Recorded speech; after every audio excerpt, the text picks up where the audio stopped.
Well, welcome to the Church Office podcast. My name's Gavin Smith, and if you're joining us on video, then here's a little wave. We're excited to have Nigel Ring join us. I've never actually heard the word wicked and accountant put in the same sentence.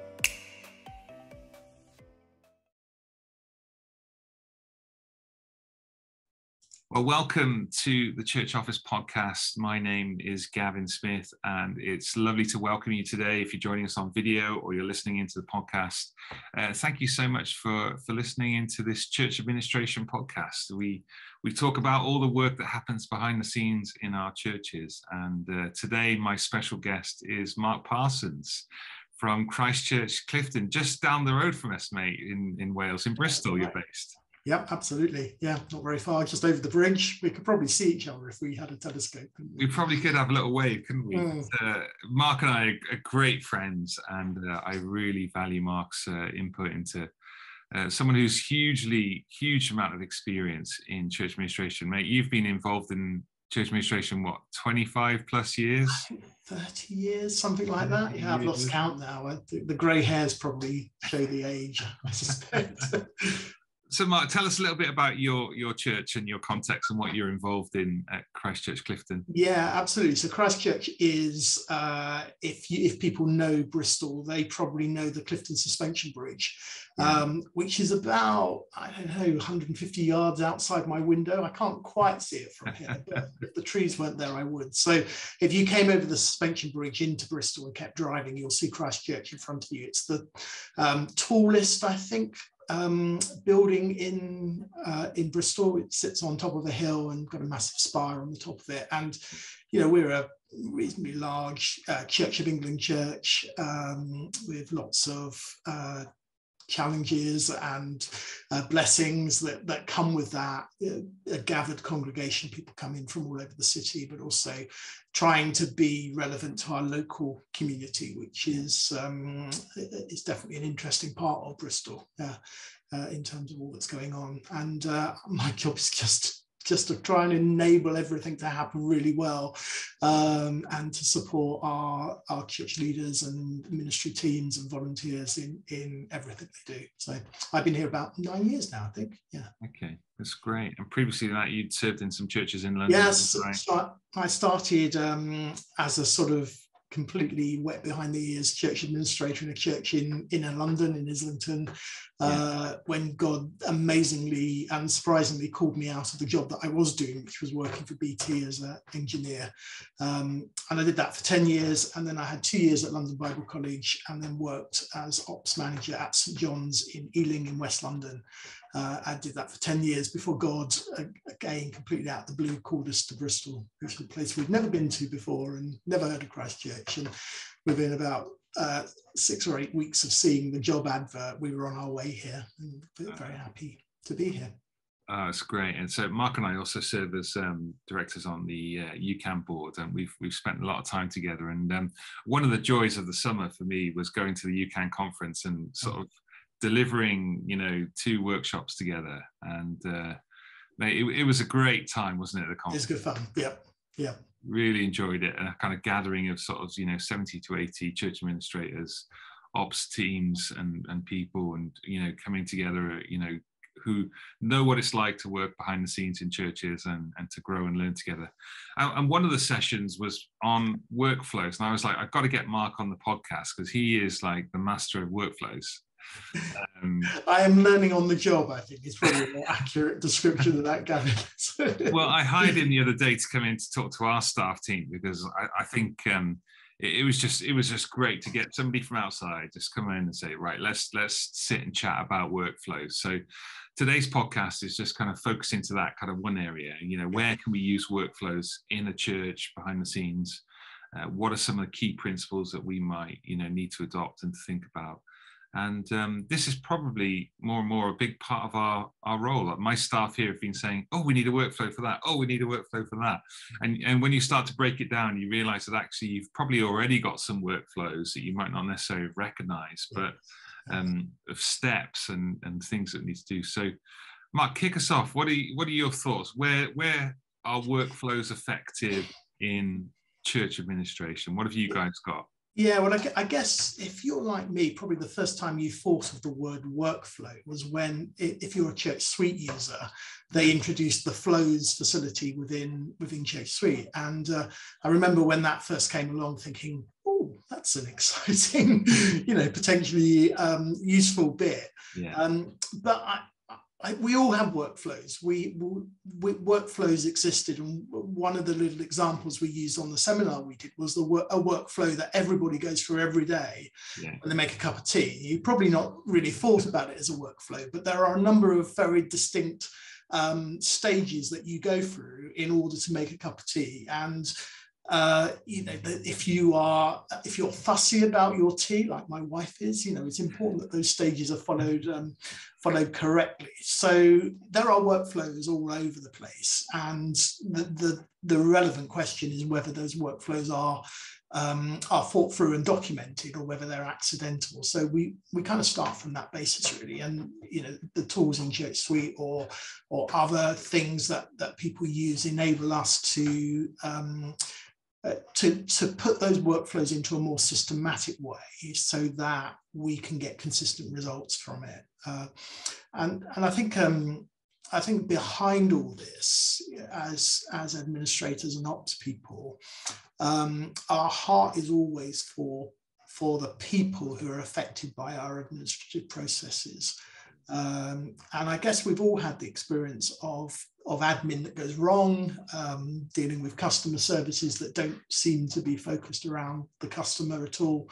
And our workflows, if we get them right, are there to enable us to serve our church family and our wider community consistently well, so that everybody has a really good experience of the office. So that's my starting point for a workflow, is thinking about the people behind the processes that we are working through. Yeah, I think that's a great point, isn't it? Because we want, I think at the start of the presentation you were talking about how important that these workflows serve our vision, serve the purpose of what we're trying to do, and we don't need workflows that kind of slow the process down unnecessarily, or just are frustrating for people. And so we want there to be steps that go, oh, actually, yeah, we're enabling people to do what they need to do. We're ticking the right boxes, and that ultimately serves the way that we operate.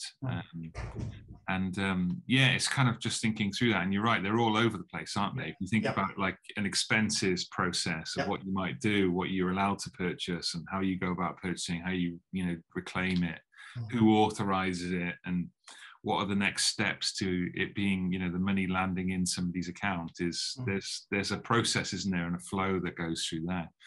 And it really helps, doesn't it, to actually kind of write those out and to kind of clarify that. So part of our workshop was just getting some paper, wasn't it? And, and just scattering it all over the place and going, right, well, where do we start? And why do we start there? Do we need to start somewhere else?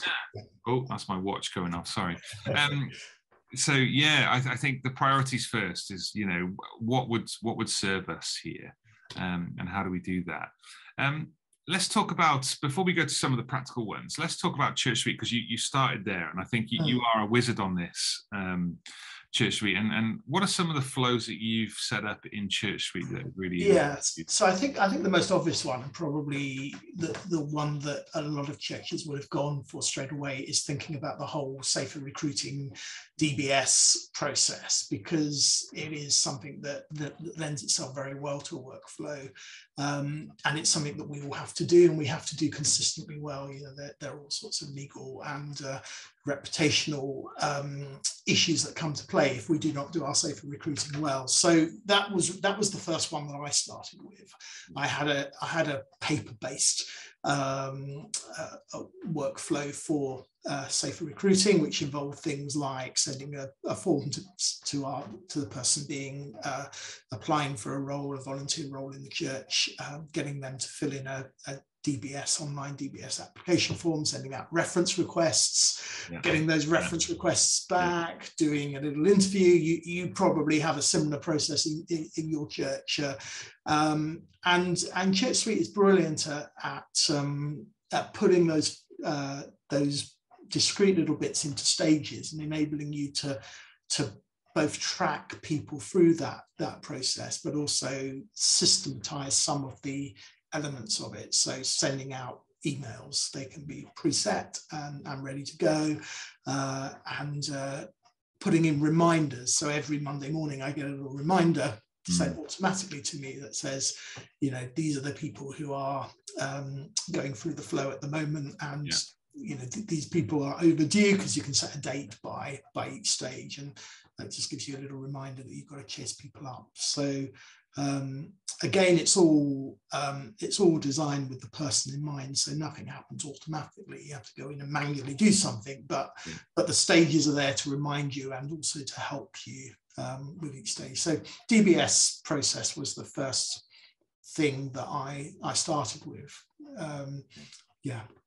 Yeah, and we've tried to think through, after you came and did the training with our staff, was to kind of think, right, the new recruits or new people coming into the church, how could we create something on that? And I know Gavin's heart of Church Week was, you know, Church Week to be a tool that would enable discipleship and enable people to work through and become, you know, members of a church easily, get into groups easily, you know, form friendships and discipleship through you know, this useful tool of Church Week. So it's we've started to think about kind of automating system, because, you know, we've got this step, haven't we, where we require people to kind of sign up to kind of, you know, we're happy for their information to be stored, you know, to tick all the boxes for GDPR. It seems so impersonal sometimes, but we have to kind of, there are kind of key steps along the way. Exactly. And I love the fact that on Church we can go through and look at the flow and say, you know, when did someone first come? When did they request and fill out like an application form to join? When did they sign up to serve? You know, whose group have they been added to? What teams have they been added to? And you can kind of track all these dates and all these times. And it's like looking back and saying, all right, who was the pastor that did the interview, you know, once they became a member? And you can go back and track all that information, and it's so useful, isn't it, to go back and one of the things I've been experimenting with, because I've been re-looking at our DBS flows, and my initial stab at it worked quite well, but it didn't work well where, you know, people didn't do anything, because, you know, it's like, so I've gone through and I've created some templates now, little reminders for people. So each stage of my flow has, as well as the next step, it has a reminder email, which is optional, built into that stage, that I can just simply send out from Church Suite quite easily, without having to go in and manually write a reminder email, which is what I was doing previously. So one of the things I love about the way that Church Suite have implemented flows is that you don't have to get it perfect from day one. You can start with something relatively simple, and then as you discover, you know, it needs an extra stage or it needs an extra tweak here, you can build those in without affecting the flow up until that point. It's really good. So let's jump out of Church Suite into kind of regular flows and stuff like that. And I'll share a bit of a story. We had our team's grown to about 15 people on staff, and so everyone's ordering different things at different times. And we had situations where, you know, one supplier had picked up a box that they shouldn't have picked up, and it got lost in the system, and then you're chasing, trying to get a refund and trying to find and track where these packages are. And you've got different people who can, you know, order on an Amazon, and, you know, there's that quick thing of they, you know, has that turned up or not, and this kind of, you know, lack of planning sometimes with some staff who are, you know, just, you know, we need it tomorrow and I've forgotten about it, and they use Amazon or whatever. And we've got this kind of flood of kind of parcels arriving and, you know, stuff being returned. And so we've kind of, you know, from your training, we've kind of developed a workflow that starts from, you know, who can order and who can order from these certain suppliers. And then when a parcel arrives, what's the step-by-step guide of it kind of, you know, being received and logged, it being opened, it being checked against an order form. And then the steps after, you know, who does it need to go to next? And, you know, do they sign for it, that they've received it as well? And I tell you what, you know, originally I was thinking, oh, this is going to be a bit of a headache. And then now we've done it, we're like, oh, that makes sense. Oh, it really works well. People understand what the process is, and there's certain symbols that have now been developed to know, when it was arrived, and whether you can take it straight away, whether it's been logged, and these things are so helpful, aren't they, for stuff like that. Give me some other workflows that you've got, mate. Well, we're working on one at the moment, because one of the things that we end up doing, being the church that we are in, the position where we are, we get lots of wedding requests. Okay. And a wedding is something you do not want to get wrong. You're dealing with bride and groom, and in one of the most emotional things that they're ever going to be involved in, and simplifying the process around that and making it consistently good, particularly when we've got lots of different people involved in different stages. So there's a kind of legal process that we have to do to check that someone's qualified to get married in the church. And then there's a more pastoral process of putting together an order of service and working with them for the type of wedding that they want. And it's all been a bit random up until now. And we've had a member of staff who has been overseeing that area, but that person is moving on. And so that's a perfect opportunity for us to actually, we realize the rest of us in the admin ops team just don't understand the process at all. So the first stage has been finding out what the existing process is, where it's working well, where it doesn't work well. And then to begin to put together a flow that is, that can be followed by not just one person, but by all the people involved in it. That is simple. I think sometimes the tendency with these things is to make something totally complicated. And so I'm constantly looking at going, can we simplify that? Do we need those additional stages? Or what do they achieve? What are the risks of putting them in there? So that's another area that we're working through for us at the moment, how we deal with weddings and wedding requests. Yeah, I think that's so good. Yeah, I mean, we just started a workflow for people that ring into the office, and we get a lot of calls. We do quite a lot of work in the community, and so we get a lot of calls saying, well, particularly at the minute, saying, we're in need of food, we're in need of food voucher. And as a food bank, we don't issue the vouchers, we just kind of fulfill the vouchers with food. So helping people get to a kind of voucher point, are they as part of a housing association, are they part of a project, have they got a support worker? And so one of our staff has developed this kind of flow of like questions to ask that lead to other questions, that lead to a point where we can go, right, we've given you a specific place to go where you can go and get a voucher. And it looks so complicated on the document because there's so many different options and different ways that it go. But I answered the phone the other day and had the document in front of me. I thought, oh God, this is so helpful, and all the numbers of, okay, we've got to the end here. We can't give you a voucher. Here's a number that you can ring to go and get it, and the right referral agencies and stuff like that. And it just makes life so much more simpler. And the person's experience, on the other side of the phone is, actually, we really want to help. We really want to, we're going to have to ask you lots of questions. But as you go through this, we want to get the food to you and enable you to get this. And it really serves a purpose. And it's a fantastic example of a flow that works really well, because it both cares for the person on the other end of the phone, but also it takes the stress out of you suddenly finding yourself having to deal with something that you don't deal with every day, and not having necessarily the knowledge in your head to know how to handle that particular process. But there it all is written down. And we obviously want to avoid the experience that we all had of a call center person reading a script, but equally somebody going, I don't really know what to do and there's no one here to help you, isn't terribly helpful either. So it sounds like you've got the balance right in that flow. I think it's good. And one of the things that you did as part of the training, and I think you had kind of like 8 kind of key principles, and maybe we'll put this up on there. If you're watching the video, you can see these. And one of them was make it simple, don't make it complicated, and have it visual, have it a step-by-step guide, make it as simple and user-friendly as possible. I think you talked about repeatable, making it consistent, and I think that's useful to think about. Is this consistently working? If any staff member had to follow this flow, could they do it, and would they get the same kind of consistency? Talk to me about automatic and some of the other ones that you had on there. Yes, I think so we talked about, you mentioned simplicity and repeatability.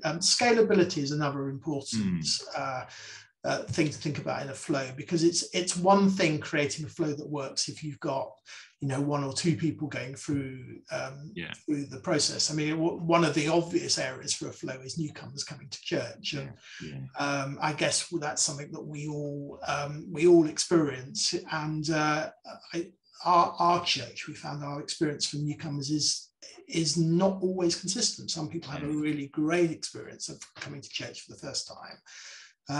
Actually, most people have a great experience of coming to church for the first time. It's the second or third or fourth time that is not always great. And so we're trying to put in a process around that to make that work well. But you know, the scalability question is, you know, that might work well if you've got 2 or 3 people coming, but there are times in the year, you know, this sort of September time is one of them, where we get a big influx of new people. And can we scale up the process that we've created to cope with growing numbers? So scalability is important. I think it's a really good point, Mark, because there are seasons, isn't there, when you get a bunch of students that come, and you know they're coming in these certain weeks in sort of early October, sort of end of September, and we find as well, when half the church is away in August, we get loads of visitors coming who are like holiday makers coming in, and half the church is missing, and we don't do visitor well, you know, at those points in the year. And it's kind of looking at, I love a bit of stats and love a bit of data, and it's useful sometimes, isn't it, to say that actually, you know, there are months of the year where we need to be a little bit more focused and a little bit more on, you know, visitors and people coming. Keep going. What else? So manageability is another key area. And we can design a fantastic system, but if that system requires 15 paid members of staff to make it work, it's not really going to help us. And so, you know, we have to design the system around the resources that we have, and a great flow should actually free up resources, not drain resources. And so constantly having to look at the process. I mean, I remember the first church I worked for, there was a process for sending out letters, which involved sticking a stamp on the letter and then writing the address and the date and whether it's first or second class in the book. You know, as you can imagine, in those days, it's pre-email when a lot of letters were being posted out. And I asked the simple question, well, why do we do this? No one actually knew, and no one ever looked in the book. It just sat there. So we ditched that stage because it wasn't helpful, and it was just draining time. So keeping it manageable to the resources that you have and enabling it to free up time is really, really important as well.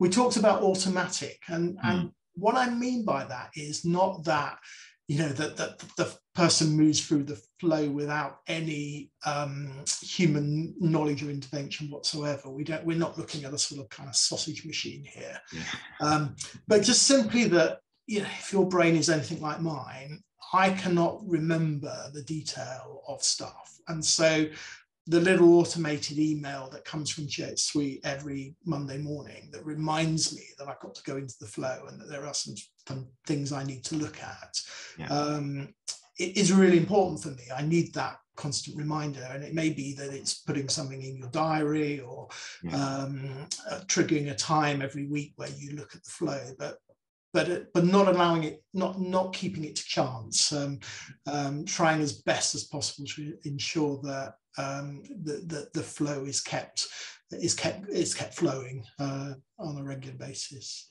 Yeah, that's right. Yeah, I think there are you know, examples of that where it kind of stalls, isn't it? It's you know, we kind of have a visitor thing that people can fill out, and then it goes to the office, and then it gets passed on to a pastor to follow up with, and then it could sit in there for 3 weeks, and because, you know, they've not responded or they've not been in or whatever.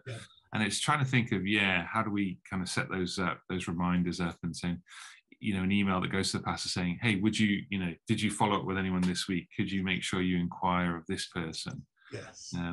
Little things like that do make a difference. Otherwise, it kind of does come to a halt, and we do exactly. Yeah. I'm trying as best as possible to automate those little emails if you can, because if that email requires you to remember every morning to write the email, there's another stage in the process where it can fail, isn't there? So again, the tools that we have, the software tools or diaries, reminders are great at just prompting us to do things that so easily slip our minds when we're busy. And we've tried to kind of, clarify a staff member who, is responsible for certain stages of it. And so when it build into their time in their week, that go, actually, it's my job to go and check this, visitor cards. It's my job to go and make sure that we've got, all the emails that might come in requesting, information about the church are all, dealt with by the same person. And so, and that there's a next step for people as well. So, someone comes in and emails about the church, and we'll send something saying we'll invite them to something else next. We'll also want to try and track that so that we can, invite them along to future events that are coming up as well. So all of these steps are great, and principles are great. You've got two more on the end of this. So two more. The next one, reportable. I think this is so helpful, because one of the things that a flow can do. Well, let's take the DBS flow, for example. Our kids pastor comes to me and goes, I've put Jane into the safer recruiting process. Can I start using her now? Is she able to start serving in kids' work? If I can't find the answer to that question, because I just don't know. Somewhere I think she filled in a form. I can't remember where it is. It's somewhere. That's not going to help our kids' pastor. It's not going to help Jane to she's volunteered to serve in the church, and she hasn't heard anything from us. So a great flow means I can instantly go, oh yes, I'm just waiting for one more reference request for Jane. As soon as that's in, I'll send her an email and she's cleared. Or equally, how many newcomers joined your church last year?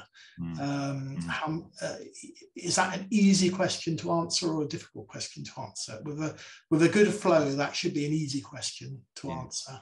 And so flows can give us some really good data to help us make wise and strategic decisions on things that we might want to do as a church, or where we want to put our priorities or our money or staffing, those kind of things. I love that. I think that's great, isn't it? And I love a bit of data and stats. I love all that kind of stuff. And we do a monthly food and feed everyone after church, and I love to count people in for that and see, right, what have we got? Are the numbers growing on the number of people that are doing? When we did it in this month last year, how many did we get? And so how many can we anticipate this coming year? And all of those things, that kind of reportable, get the data, make good decisions, all those things are great. So mate, love that. The last one that we talked about was shareable, and I think that's so important, isn't it? You shared in your example of answering the phone how something that probably doesn't sit on your desk most of the time could suddenly be shared with you in a really simple way. And again, a good flow, it doesn't have to be one person who manages the whole DBS process or the whole welcome team process. A good flow can enable different people to be involved at different stages, or a team of people to do it, or somebody to step in when somebody's on holiday or not well, without the whole process falling down. And so being able to share the load of something is a really key part of having a good workflow. I think it's really good. And I loved your example about the stamp book and asking questions, because you want to review these things, don't you? We had a great time, just kind of said, right, we're going to pull everyone together for half a day. Mark's going to come in and do an hour's training, and then we're going to break down and say, right, what are the flows that we've got? Do they work? Are they working? Do they need to be changed? Do they need to be updated?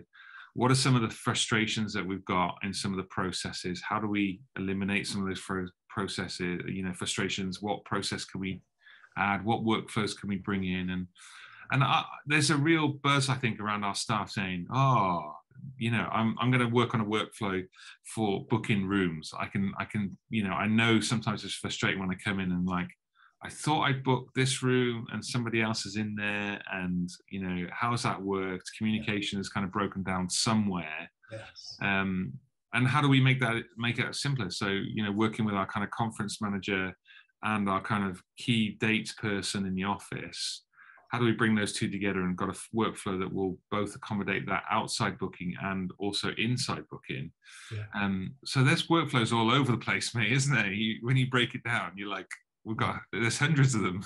Yeah. And you touch on a really important point, because I guess we're all very, very busy people, and it is just easier most of the time to muddle on through and to carve out the time to think strategically and create a workflow and document it.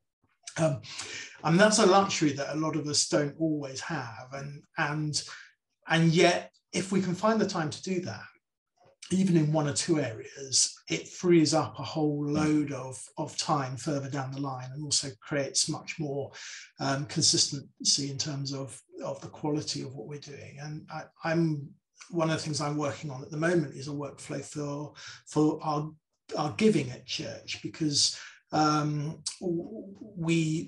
guess, like a lot of churches, our giving is it's quite challenging at the moment, and we've got lots of people changing their giving, joining, leaving, having to change their giving due to financial circumstances, or going from a situation where they were giving regularly to now only to be able to give occasionally. And how to follow up on that. And particularly following up on people who give for the first time. I realised that some people got a thank you letter from me, some people didn't. It was all a bit random depending on who they were, how busy I was. Because of confidentiality, very few people know about giving, so it all tends to fall on my desk. And so I'm working on a flow at the moment to make some of that much better. Again, I don't want it to feel sort of sausage factory, but equally I want to make sure everybody gets a thank you letter within a couple of days of making a donation to church, and that just feels really important, and asking people whether they can gift aid and things like that. So that's my area of work at the moment, is looking at that whole process.